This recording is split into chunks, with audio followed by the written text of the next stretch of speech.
So what I'd like to tell you a little bit about today is, as David mentioned, our initial clinical trial with AB-2004. And it's a molecule that we are developing for the treatment of irritability associated with autism. But by a very different mechanism. And I want to give you some background on how we got to where we are today, because I think it's a very different approach compared to what we've seen previously and elsewhere. So we're a company, so we have this sort of forward-looking statement that I've been asked to show you. I'm not going to read this, so you can peruse that at your leisure. But really, I want to tell you a little bit about Axial first, because we think we have quite a different approach to neurological disorders and diseases, in that we approach this by taking our lead from what the gut microbiome is telling us, and we use this to find ways to develop gut-restricted therapies. And by that we mean these therapies are administered orally and they stay in the gut, targeting things in the gut, and have an impact on things like behavior and other symptoms downstream. We have a couple of things in the clinic, one in autism, which I'll tell you about today, and another in Parkinson's disease. The basis of the company, what really helped form the company, was the work of Dr. Sarkis Mazmanian at Caltech. And we heard from him on day one of the Synchrony Symposium, where he talked about animal models in autism. And that was really the launch pad for Axial. And what we're going to, hopefully I'll describe for you today, is our steps toward translating that preclinical work that Dr. Mazmanian's lab has produced and into a clinical setting. And I think what we see is some very exciting indications that the things we learn preclinical will translate into a clinical setting. And so how do we do this? We actually have several components to our platform. The first is really expertise in the gut-brain axis, we call it. We understand at a very detailed level what is going on in the gut microbiome, whether it's preclinically or clinically. We understand what the microbes are making in terms of metabolites, so we do a lot of metabolomics. We also do proteomics, and we do imaging, and we sort of pull all these things together on top of a very interesting pharmacology platform that uses mice that are either germ-free or have very specific types of microbes in their gut microbiome. We can control that to create very highly controlled experiments to test our hypotheses. And then once we have that, we identify targets, we're able to actually design drugs that work in the gut, target things that the gut microbiome are doing. And these are small molecule therapies, not live biotherapeutics, for example. And we do this in such a way that we don't need to cross the blood-brain barrier. We don't need to even have systemic exposure of our therapeutics. And this, we think, will have a couple of benefits, at least in principle. Number one is we can really get high levels of the drug to where we need it in the gut without having to have large amounts of systemic exposure. And we think that this will allow us to achieve some very safe and strong safety profiles for our therapeutics. And then, of course, we have a delivery technology that allows us to get these drugs down to the lower part of the GI where the bugs are doing their work. And so we'll move to an example of how we're taking this platform and applying it to autism. And I don't want to go back through the whole epidemiology of autism. We've seen this a little bit in the last couple of presentations, but there are really two key points here I want to make. Number one is the increasing incidence of autism. Over the past 20 years, there's been a huge annual increase in the incidence of autism. And only part of that can be explained by improvements in diagnosis. So there are clearly some environmental factors that are contributing to the incidence and severity of autism in the population. And the second point is that there are very few therapeutic options for people with autism. And the only two drugs that are approved for the use in autism populations in the US are two atypical antipsychotics, aripiprazole and risperidone, for the treatment of irritability associated with autism. And these drugs, they work, but they come with a pretty significant set of side effects. And so often what happens is families are asked to trade the irritability symptoms for another set of symptoms that come from the drug itself. And so this creates opportunity for other new types of intervention that may address this same underlying issue, but in a way where the safety profile is very different and the side effects are essentially not there. And so that's part of our motivation here at Axial. And our starting point, really, our rationale is we really take note of the prevalence and pervasive nature of GI disturbances in the autism population. And not only have we seen talks from others on this throughout the Synchrony Symposium, we've seen entire days dedicated to discussing, understanding and treating the GI symptoms of people with autism. But for us, it was really the clue that said that there may be something going on with the gut microbiome in these children. And so indeed, the gut microbiome is very different. In all the epidemiology studies that have been done, we see that the microbiome profile, what the composition of the gut microbiome is different from matched controls. And so we've used our expertise and our platform to understand how the microbiome may be contributing to autism phenotypes. And from there, we've developed interventional hypotheses. So our mechanistic hypothesis, which I'll get into in a little bit, is really that we've identified a class of microbial metabolites. And these are small molecule metabolites that are produced exclusively by the microbes in the gut.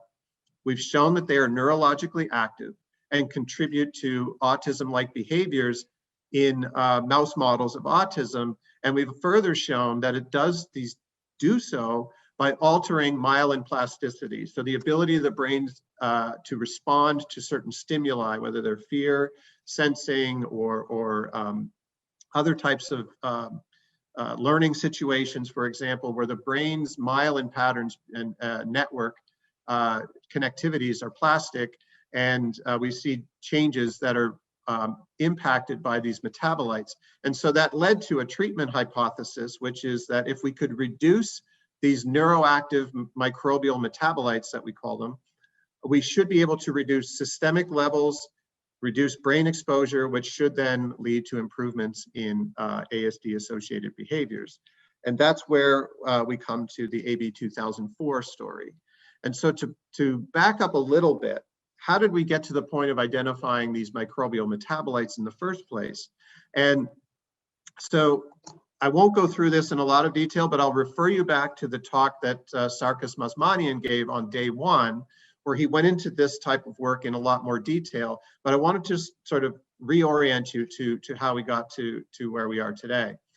In a mouse model of autism published back in 2013, the Mazmanian group showed that when they looked at the metabolite profiles in these mice, they found several metabolites that were dysregulated. And one in particular, 4-ethylphenyl sulfate, or 4-EPS as we call it, was highly dysregulated, very elevated in the mice that exhibited autism-like behaviors.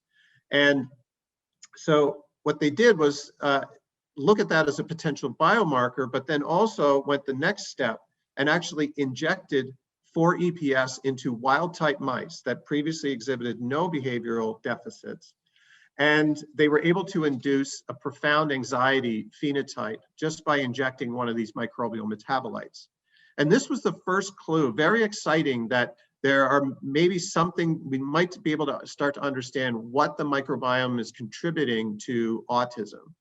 And so from there, we went and did an epidemiology study, and this is just recently published in Biological Psychiatry, where we looked at 129 blood samples from autism subjects and 100 matched controls, and these samples came from the UC Davis charge study.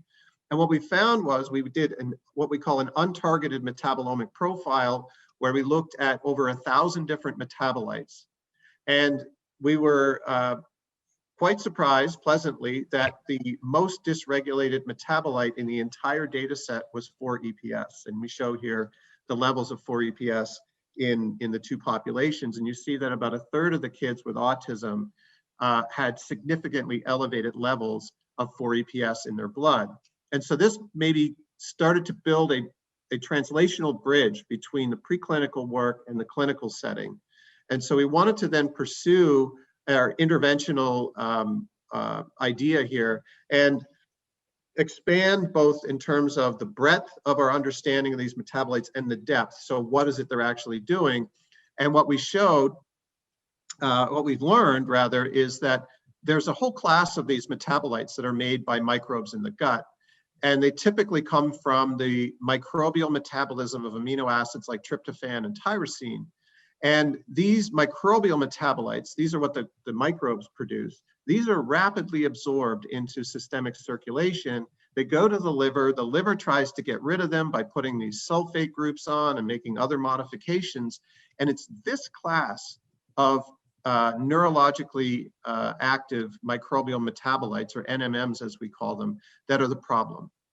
And the way we figured this out is we actually went back to our platform, we took germ-free mice, and we showed that if you actually introduce bugs, microbes that actually constitutively produce a metabolite such as 4-ethylphenol, we have chronic exposure now to 4-EPS, and we're able to induce several different types of autism-like behaviors: reduced communication, increased anxiety, increased repetitive behavior. And this is, again, work that Sarkis Mazmanian spoke about on day one. So from an interventional point of view, this presents an opportunity here. So we thought, well, let's find a way to get rid or reduce these metabolite levels in the GI. It's very simple conceptually, but quite elegant. If we could actually just remove this class of metabolite in the GI, and we screened molecules that would bind these metabolites very effectively, and the drug itself would not be absorbed into systemic circulation. So we have a lot of polymer chemistry expertise and med chem expertise here at Axial. And so we converged on a molecule we call AB-2004, which has very good binding affinity and good binding kinetics for molecules like these microbial metabolites. And so we thought if we could just give this, the drug would pick these metabolites up as passengers as it transits through the GI system, and then they're just excreted in the stool. So we went back to our model, and I'm not going to go through all this data here, but went back to our model where we had the chronic exposure to, in this case, 4-ethylphenol or 4-EPS in the mice. And we show that, I don't know if you can see, I'll go to the laser pointer here. We see that mice that receive exposure to 4-EP in their gut always show a different behavioral phenotype compared to all the control groups. And then when we take AB-2004 and administer it to these mice that have 4-EP exposure, we see that we essentially normalize all of these behaviors. And this is data that currently is under, we're preparing the manuscript now, we'll be submitting it in the coming weeks. So this is preclinical, and this motivated us to go into the clinic. And this is a figure of what our clinical trial looked like. We had, this case, it was an 8-week open label, multiple dose escalation study in adolescent males with autism. And so the idea here was to assess safety and tolerability of AB-2004 in this population over 8 weeks. And then we took the drug away, and then we did a follow-up assessment after 4 weeks after the drug was withdrawn. And we've seen this concept in Dr. Krutel's talk as well, what happens when you remove the drug. We took several types of tissue samples along the way. We took fecal samples, blood and urine, to measure metabolites and microbiome changes. And we put, we also did a really comprehensive battery of assessments, behavioral assessments on these adolescents, with the goal of identifying where a signal might be and what the best instrument was to detect a change in behavior with treatment. And so I think the primary goal was safety and tolerability, and we're happy to report that AB-2004 was safe and well tolerated. We saw no drug-related adverse events in this study. And so we've achieved the first goal of showing that the drug is very safe to give in this population. Thinking about translation from the preclinical setting to the clinical setting, we looked at anxiety levels in these kids. And what we showed here using the pediatric anxiety rating scale was that even though in the entire cohort, the 26 kids who finished the trial, we saw what looked like maybe a trend starting in reduction of anxiety. But if you recall, we did not include or exclude subjects based on any particular behavioral phenotype. So we had a really wide spectrum of behavioral phenotypes in this study. Most of the kids were severe or moderately tested for autism using the ADOS. And when we actually took the kids who had high baseline anxiety, and that's defined as a score of 10 or higher in this population, we actually see a significant improvement in anxiety scores. And we were really happy to see this. And this is really our link back to the preclinical models where we were able to induce an anxiety phenotype with these metabolites, and by removing the metabolites, we're actually able to improve anxiety scores. And we show here that we get good target engagement where we've significantly lowered the circulating levels of these metabolites. And so far, things are lining up pretty well. What was really striking for us was the impact we saw on irritability using the aberrant behavior checklist. And what we saw here was significant reductions in these neuroactive microbial metabolites. And even in the full population that was in the study, we saw significant reduction in irritability score. But then when we actually took the 11 kids out of the 26 who had high irritability at baseline, and that instrument, the ABC irritability domain, a score of 15 or higher is the definition of the upper quartile of irritability, we actually saw a very pronounced reduction in irritability score, comparable to what was shown for aripiprazole and risperidone in their trials. And so we have here a significant effect on irritability. It's larger than any placebo response we might expect with this instrument. And we now have done this with a drug that appears to have none of the side effect issues that are associated with the marketed drugs. So this, I think we're very excited about this because we think we can develop AB-2004 as a way to treat irritability associated with autism. Thinking about our mechanism, what happens when we take the drug away, it's very interesting here. We see that the irritability behavior starts to revert back after 4 weeks after drug is removed. It's still lower than it was at baseline, but it's starting to go back. And we see here that the metabolite levels have also come back to baseline. And so what we think this indicates is that this will likely be a chronic treatment. It also supports our mechanistic hypothesis that modulating these levels of these metabolites, we actually see the behavior tracking with these metabolites. So very encouraging first step into the clinic. And we're actually very excited about these results. We've had a successful pre-IND meeting with FDA, so we can start to talk about what we're doing next. So we achieved our first primary goal, which was safety and tolerability. The kids had no problem taking the drug. It was actually quite convenient. We saw good target engagement, so reduction of urinary and plasma levels of several key neuroactive microbial metabolites over the 8-week dosing period. And we saw significant improvement in several key behaviors. High irritability and high anxiety were improved. And the high irritability in particular gives us a really clear roadmap to develop this drug further. And that's actually where we're going next. And we see here a snapshot of our planned phase 2 trial that's going to be initiated in 2021. In this case, it will be randomized, double-blind, placebo-controlled, and will be quite a robust size trial in order to identify improvements in irritability. So we'll be enrolling males and female adolescents with high irritability, and the trial will be conducted across the US, Australia, and New Zealand. And we'll also take several other measures along the way, like we did in the first trial.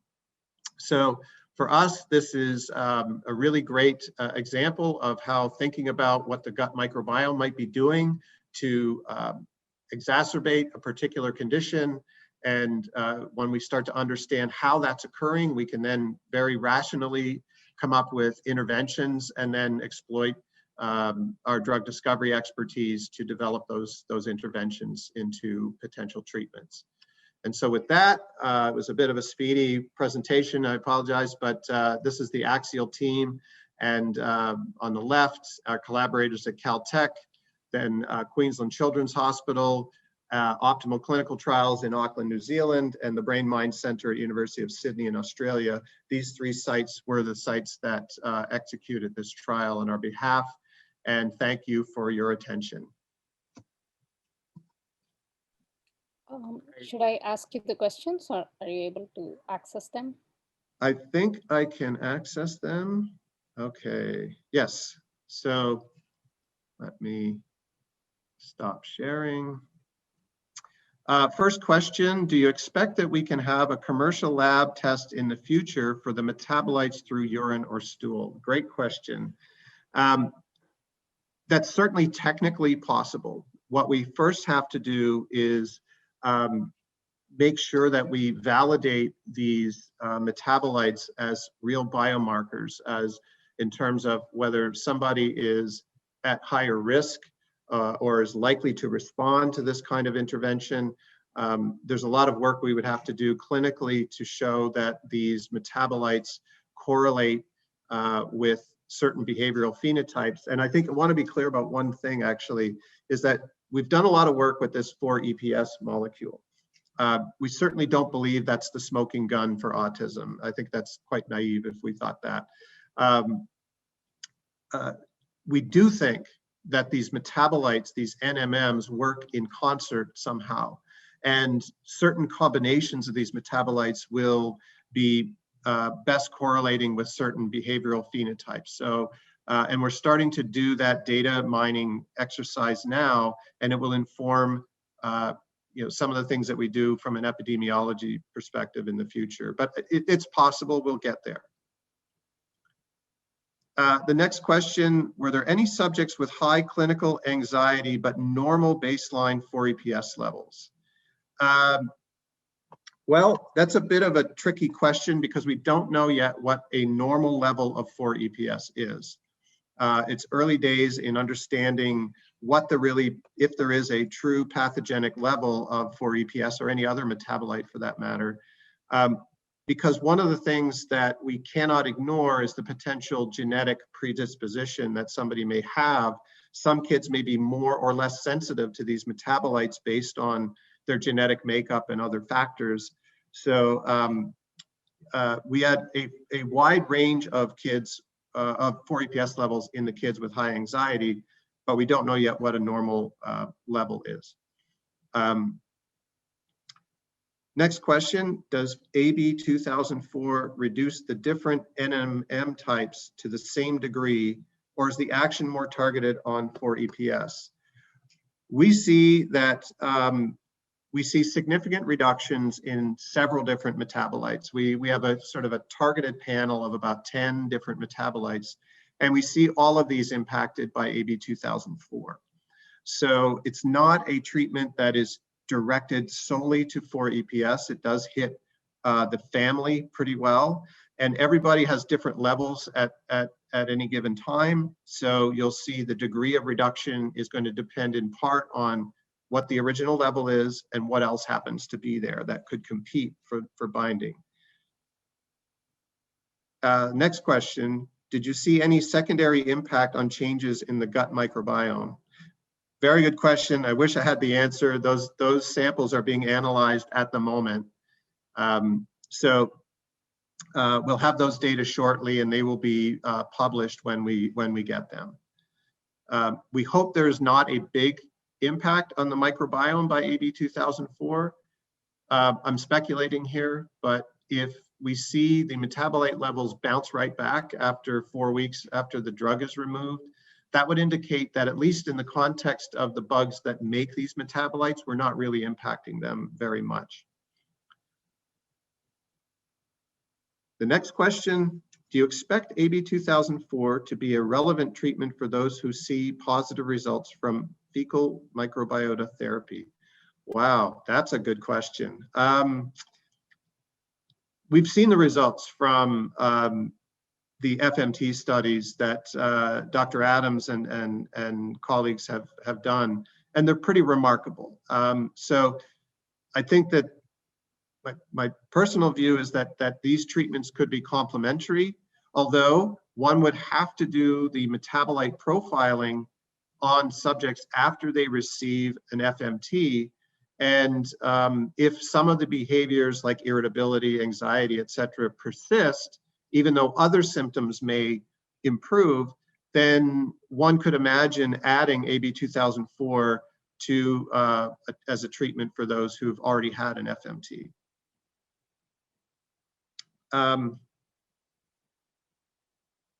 Next question. This is actually a really, really good question. Why was the study targeting adolescents and not young children as well?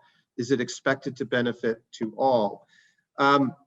We do think that this type of treatment will be beneficial to all. In fact, the FDA wants us to go into younger children as well. Why we did not do that in this first study, this drug has never been given to a pediatric population before.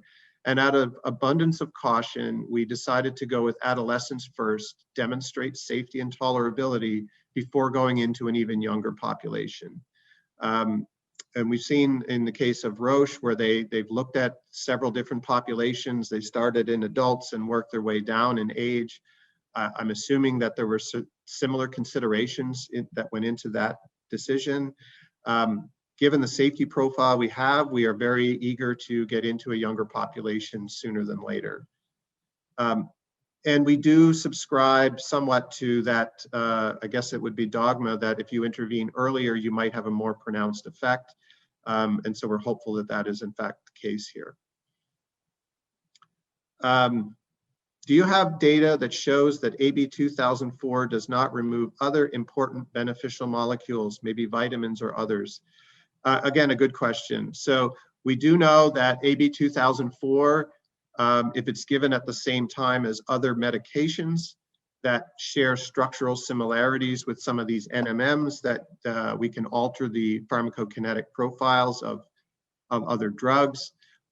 There's no evidence that there's a long-term impact on vitamin absorption or nutrition.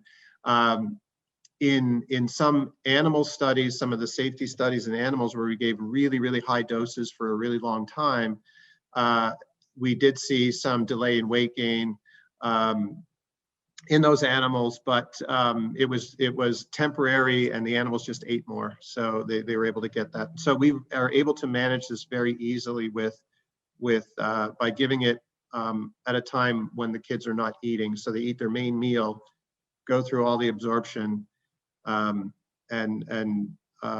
there's no impact on nutrient absorption. What were the inclusion criteria for the trial? Were GI issues a prerequisite? Yes, GI issues were a prerequisite, and we did a couple of GI questionnaires and a GI assessment by tracking bowel habits for a couple of weeks.